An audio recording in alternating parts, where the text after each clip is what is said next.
કર્ણાટકના મુદનૂરમાં જન્મેલા એક અદ્ભુત કવિ સંત હતા. તેમનું નામ દાસીમૈયા હતું. તેઓ ખૂબ જ કુશળ વણકર હતા.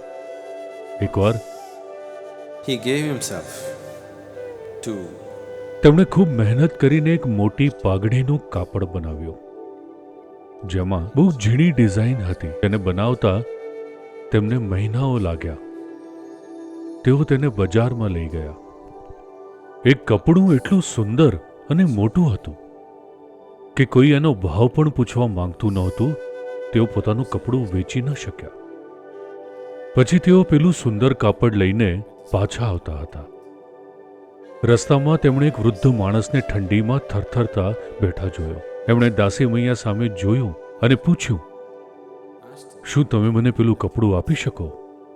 દાસીમૈયાએ કપડું લીધું અને એમને આપી દીધું.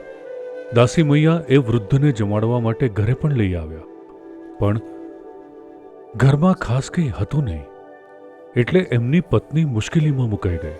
તમે મહેમાન લઈ આવ્યા, તમારા પૂરતું પણ જમવાનું નથી.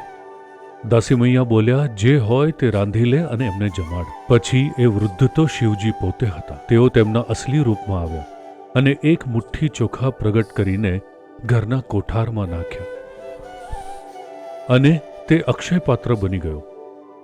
એ કોઠાર તેમના આખા જીવનમાં ક્યારેય ખાલી ન થયો.